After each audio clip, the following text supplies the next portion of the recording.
Timnas Indonesia U23 harus mengakui keunggulan Uzbekistan 0-2 dan pupus menuju final Piala Asia U23. Namun jalan merebut tempat di Olimpiade Paris 2024 belum terhenti.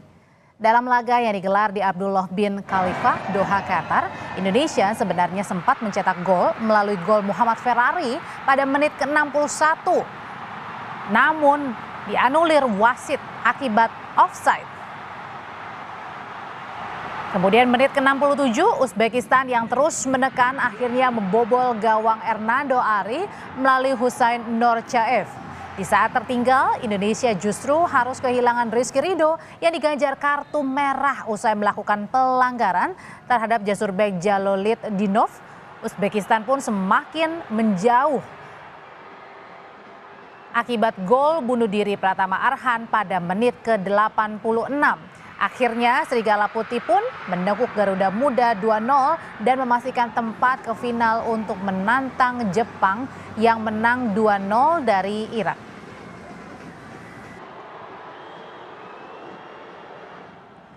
Meskipun gagal melaju ke final Piala Asia U23, pelatih Timnas U23 tak patah semangat. Sintayong saudara memuji permainan apik Uzbekistan dan mengucapkan semangat atas kemenangan mereka. Namun pelatih asal Korea Selatan itu bilang dirinya kecewa atas sejumlah hal dalam laga malam tadi yang enggan ia sampaikan. Meski demikian, Sintayong berjanji ia dan Garuda Muda akan melakukan hal terbaik tetap mencapai target Olimpiade lewat perebutan tempat ketiga lawan Irak Kamis nanti. 네, 우리 선수들 열심히 싸워줬고 우즈베키 선수들도 열심히 해줬고 같이 좋은 경기 했다고 생각합니다. 좀 아쉬운 부분도 있고 하지만 그래도 뭐 우즈베키스탄이 잘해서 승리했는 것을 축하드리고 아직 뭐 기회는 남아 있으니까 우리가 3, 4위전에서 더 잘 준비해서 꼭 올림픽 갈 수 있도록 준비하도록 하겠습니다.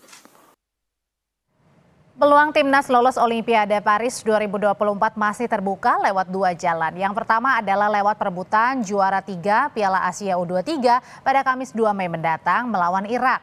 Jika menang, Indonesia lolos dan masuk grup B sepak bola pria Olimpiade. Tapi jika kalah, Indonesia harus mengikuti babak playoff melawan Guinea pada 9 Mei nanti. Jika menang, Indonesia lolos dan masuk grup A sepak bola pria Olimpiade.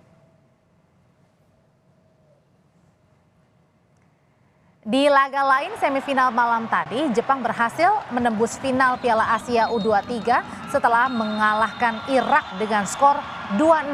Atas hasil itu Jepang akan berhadapan dengan Uzbekistan di final. Sementara Irak akan menjadi rival Indonesia pada perebutan tempat ketiga Kamis 2 Mei nanti, sekaligus juga berebut tiket menuju Olimpiade Paris.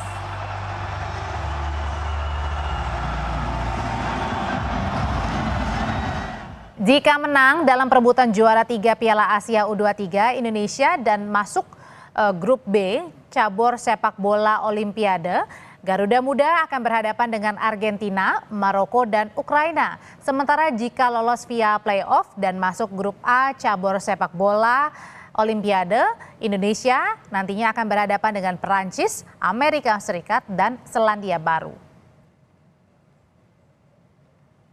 Nah, yang membuat panas di laga semifinal Indonesia kontra Uzbekistan malam tadi ini adalah sejumlah keputusan wasit asal Tiongkok, Shin Yihao, antara lain adalah hadiah tendangan bebas untuk Witan Sulaiman pada menit ke-27 setelah pemain bek Uzbekistan Abdulkadir Kusanov melakukan pelanggaran dibatalkan wasit setelah mengecek VAR.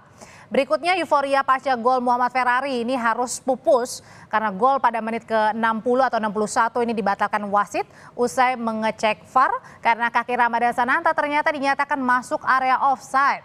Tak hanya pemain, pelatih Sintayong juga digajar kartu kuning saat protes ke wasit atas keputusan Rizky Ridho melakukan pelanggaran. Keputusan Rizky Ridho ini melakukan pelanggaran menghasilkan kartu merah kepada Kapten Timnas Rizky Ridho. Pada menit ke-82, Rizky berupaya membuang bola, namun kaki kanannya mengenai bagian penting pemain Uzbekistan.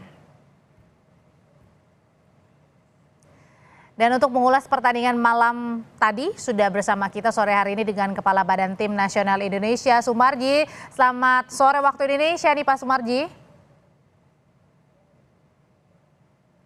Masih belum mendengar suaranya Pak Sumarji, mungkin masih di mute Pak Sumarji.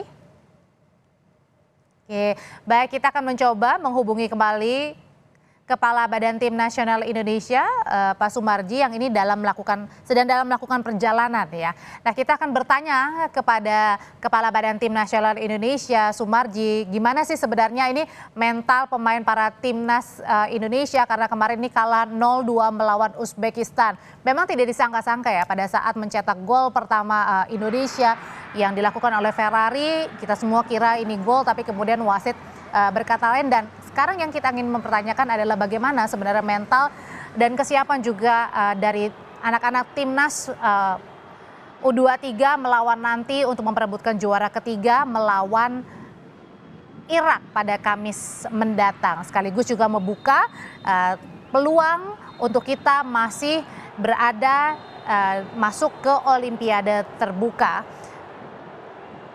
Ketika mudah-mudahan nanti pada hari Kamis bisa menang melawan Irak. Dan timnas Indonesia U23 saudara memang harus mengakui keunggulan Uzbekistan 0-2 dan pupus menuju final Piala Asia U23.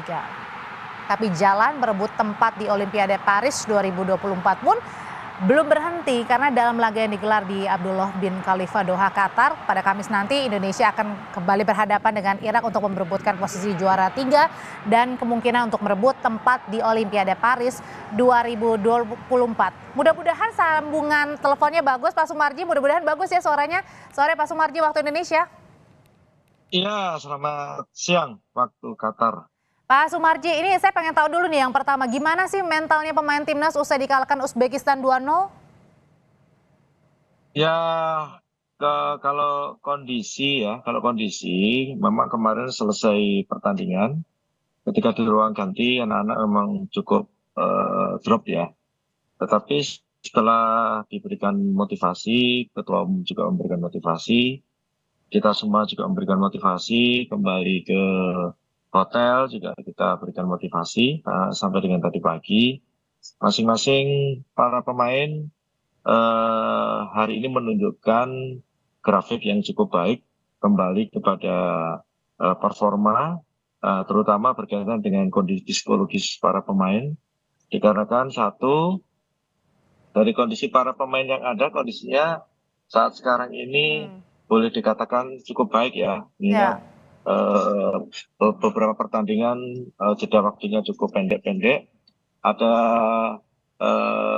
perkembangan yang cukup sangat bagus, signifikan berkaitan dengan cedera dan lain sebagainya. Kalau kemarin ada sedikit cedera, tetapi kondisi itu alhamdulillah tadi siang kita lihat perkembangannya anak-anak sudah sangat cukup menggembirakan. Ini kan kemarin nampaknya kelihatan banget ya raut muka dari pelatih Sintayong ini nampaknya sangat kecewa sekali. Katanya juga ada beberapa sebenarnya yang perlu dievaluasi. Sebenarnya apa sih yang dikatakan pelatih kepada para pemain? Ya. Pak Sumarji, silahkan. Oke, masih terputus lagi memang karena Pak Sumarji sedang melakukan perjalanan, tapi tadi memang pada saat bertanya di pertanyaan pertama, gimana sebenarnya mental anak-anak timnas U23 usai dikalahkan Uzbekistan, ini memang oke, sudah baik komunikasinya. Saya coba lagi Pak Sumarji, mudah-mudahan ini oke. Pak Sumarji, sebenarnya jadi apa yang kemarin dikatakan pelatih Sintayong nih kepada para pemain? Ya, jadi yang pertama tadi, yang kedua tadi sesuai dengan apa yang ditanyakan tadi. Kalau melihat memang dengan kondisi para pemain kemarin itu boleh dikatakan tidak kurang maksimal, dikarenakan jadi kita juga harus tahu bahwa lawan yang dihadapi itu kan Uzbekistan itu kan boleh dikatakan secara person to personnya itu kan sangat bagus ya kualitasnya, sehingga kan tentu itu juga berpengaruh terhadap para pemain yang ada di kita kan. Dengan kondisi seperti itu tentu kan segala hal yang berkaitan dengan antisipasi peluang dan kesempatan itu kan sudah diberikan kepada para pemain. Tentu kalau melihat pertandingan kemarin kan kita bisa melihat bahwa kualitas para pemain yang ada yang di Uzbekistan kan memang cukup bagus gitu ya. Oke. Tapi jadi itulah mungkin sementara ya yang bisa saya sampaikan. Oke, meskipun kita nggak boleh kecewa lama-lama ya Pak Sumarji ya, atau nangis lama-lama begitu, karena kan nanti Kamis Indonesia harus berhadapan dengan Irak untuk menentukan apakah kita masuk ke Olimpiade terbuka atau enggak dan juara ketiga atau enggak. Ini gimana kalau gitu untuk mengembalikan lagi semangatnya anak-anak? Ya, jadi kaitannya dengan soal psikologis ya, kondisi mental para pemain memang kemarin kan setelah selesai main di ruang ganti kondisinya kan memang drop. Itu hal yang biasa lumrah di tim mana saja pasti kondisi seperti itu. Tapi yang patut membanggakan buat kita semua, kondisi para pemain sampai dengan siang ini tadi itu cukup bagus, dan yang cukup menggembirakan juga gerak cepatnya tim yang ada di kita, khususnya tim terapi, dokter dan semuanya yang bergabung di dalam tim itu sangat cepat nangani bagaimana kondisi para pemain yang ada. Dikarenakan kan kita tahu kemarin itu benar-benar sangat keras ya. Baik. Sangat keras pertandingan, sehingga itu membutuhkan kerja keras dari semuanya untuk kembali membangkitkan semangat, kembali membangkitkan mental dan psikologis para pemain. Terlebih sekali adalah kaitannya dengan soal kebugaran. Baik. Karena kan situasi yang mepet-mepet seperti ini, itu nomor satu itu mental, kedua kebugaran. Seperti itu. Oke, dan kita tunggu nanti kabar baiknya pada saat melawan Irak pada Kamis nanti. Terima kasih Pak Sumarji sudah berbagi Ya, di sama-sama. Kompas Petang, saya selalu.